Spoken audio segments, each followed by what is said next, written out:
Élection municipale maintenant à moins de 24 heures de la fin des mises en candidature. Plusieurs municipalités de la région peinent à trouver des candidats. Zachary, à quel endroit on remarque le plus là, cette tendance?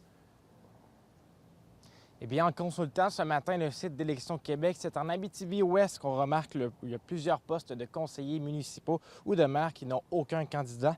Vous allez voir le tableau qui va s'afficher à votre écran à l'instant. On voit quelques exemples de régions et d'endroits où il manque plusieurs aspirants. On parle entre autres de La Reine, Clerval, plutôt oui, pardonnez-moi, Nord-Métal, Tressesson. Et entre autres, il y a plusieurs municipalités qui n'ont pas aucun candidat. Et si personne ne se manifeste d'ici demain en fin de journée, donc il n'y aura personne qui va prendre ces postes-là jusqu'au 2 novembre prochain. Cette situation qui pourrait affecter le fonctionnement des conseils municipaux. Élections Québec qui, malgré tout, a un processus bien précis dans ce genre de situation. On écoute une porte-parole. Lorsque, il n'y a aucune candidature pour un poste, la loi prévoit que l'élection devra être recommencée à ce poste-là. Donc, cette élection-là devra se tenir d'ici 4 mois, donc début février 2026. Et à ce moment-là, s'il y a toujours personne qui se présente, bien, la municipalité devra aviser la ministre des Affaires municipales qui devra voir si elle leur donne un recommencement de l'élection ou encore si elle désigne quelqu'un pour occuper le poste.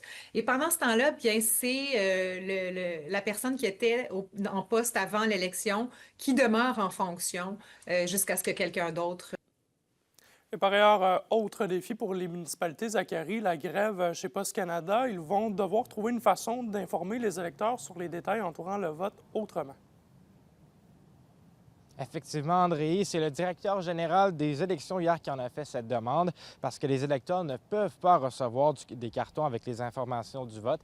Par exemple, on parle de l'endroit du scrutin s'ils sont bien inscrits sur la liste électorale. Et à Val-d'Or, Rouyn-Noranda et Ville-Marie, on m'a dit ce matin qu'ils examinent encore les différentes options à la suite de ce développement. Et du côté de la Sarre, où le nombre d'électeurs plutôt est moins gros, la municipalité a décidé de distribuer elle-même les avis avec l'aide de ses employés et parfois même des pompiers volontaires et des journaliers.